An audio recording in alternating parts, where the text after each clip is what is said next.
प्रणाम आप सभी लोगों को। अभी तक मैंने आपको बताया कि पाचन तंत्र और कोशिका क्या है, सेल एंड डाइजेस्टिव सिस्टम क्या है। आज आइए मैं बताती हूँ इसमें पाचन तंत्र और कोशिका का संबंध क्या है।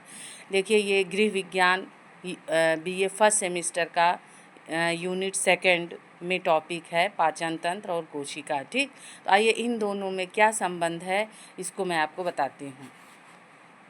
देखिए ये जो है कोशिका सेल हमारे शरीर की सबसे छोटी बुनियादी इकाई है और पाचन तंत्र डाइजेस्टिव सिस्टम वह प्रणाली है जो भोजन को तोड़कर कोशिकाओं के लिए ऊर्जा और पोषक तत्व तैयार करती है। क्या करता है डाइजेस्टिव? देखिए, सेल जो होता है ये हमारे शरीर की सबसे छोटी बुनियादी जो है इकाई है और ये जो पाचन तंत्र डाइजेस्टिव सिस्टम है यह जो है ये कोशिका के लिए, मतलब जो भोजन है उसको तोड़कर कोशिकाओं के लिए ऊर्जा और पोषक तत्व तैयार करता है। ठीक, तो ये है कार्य और इसलिए इन दोनों का संबंध है।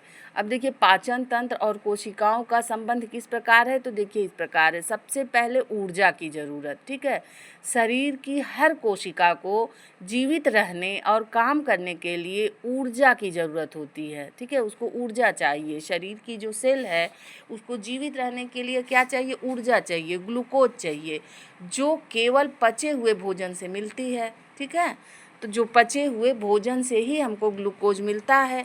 तो ये कार्य कौन करता है? इसको जो है भोजन को पचाने का कार्य किसका है? पाचन तंत्र का है। जब भोजन पचता है तभी ग्लूकोज बनता है, तभी ऊर्जा बनती है, जो हमारे सेल के लिए अति आवश्यक है।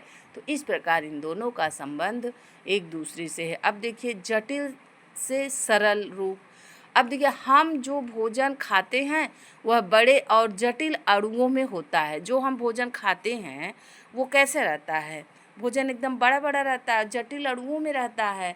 अब पाचन तंत्र इसे छोटे छोटे सरल अणुओं जैसे ग्लूकोज और अमीनो एसिड, ठीक है, क्या करता है? छोटे छोटे सरल अणुओं जैसे ग्लूकोज और अमीनो एसिड में बदलता है, जिसे कोशिका आसानी से सोख लेती है।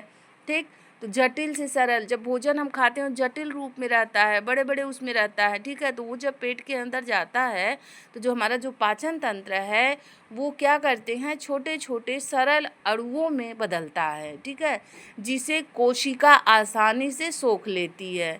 ठीक, तो इस तरह जो है कोशिका और पाचन तंत्र का संबंध है। बगैर पाचन तंत्र के कोशिका जीवित नहीं रह सकती है। ठीक है, इन दोनों का संबंध जो है एकदम जैसे न कोशिका के बिना पाचन तंत्र, न पाचन तंत्र के बिना कोशिका। भाई कोई अगर कोशिका अगर नहीं रहेगी तो पाचन तंत्र से जो अमीनो एसिड या ग्लूकोज ये सब निकलेगा तो कहाँ जाएगा? ये तो कोशिका में जाता है। तो इसलिए इन दोनों का संबंध है, ये दोनों एक दूसरे से संबंधित है।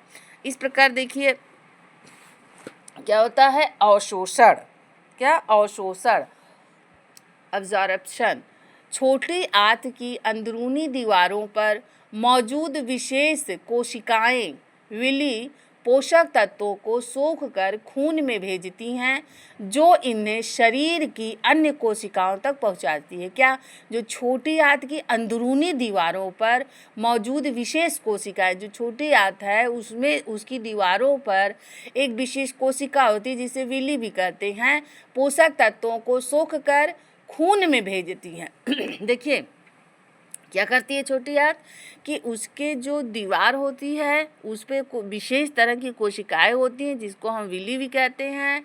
वो क्या करते हैं? पोषक तत्वों को सोख करके, जो भी भोजन में पोषक तत्व उनको सोख करके खून में भेजती हैं, जो इन्हें शरीर की अन्य कोशिकाओं तक पहुंचाती है। ब्लड जो होता है जब वो सोख करके जो, मतलब उसमें जो तत्व जो होते हैं जैसे विटामिन्स हैं, मिनरल्स हैं, ग्लूकोज हैं, सबको जो है वो सोख करके ब्लड शरीर की अन्य कोशिकाओं तक पहुंचाती हैं। इस प्रकार जो है पाचन तंत्र और कोशिका का जो संबंध है वो एक दूसरे से मिल करके कार्य करती हैं और पाचन तंत्र हमारे शरीर में एक विशेष जो वैसे तो सब ऑर्गन्स विशेष होते हैं, लेकिन पाचन तंत्र का कार्य है शरीर में भोजन को पचा करके हमारे कोशिका में भेजना, कोशिका में जो है अमीनो एसिड, ग्लूकोज सब में बदलता है, जिससे जो है हमारी कोशिकाएं जीवित रहती हैं, जिससे हमारे शरीर को पोषक तत्व मिलता है। जो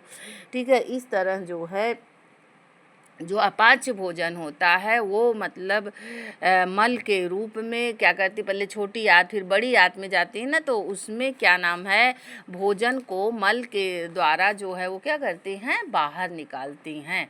तो इस तरह जो है हमारे ये पाचन तंत्र और कोशिका का संबंध विशेष करके है। जो बड़ी आंत बचे हुए अपाच्य भोजन से पानी सोखती है और मल का निर्माण करती है।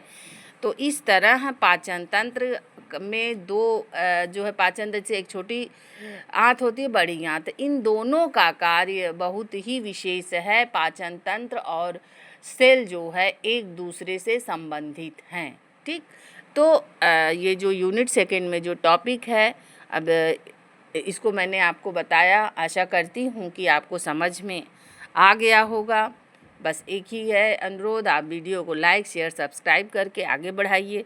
देखिए मेहनत लगती है सब बनाने में, लिखने में, नोट्स भी मैं आपको इसीलिए साथ में अवेलेबल करवाती जा रही हूँ। बस यही एक अनुरोध है कि आप हमारे इस प्रयास को सफल बनाइए। थैंक यू, धन्यवाद।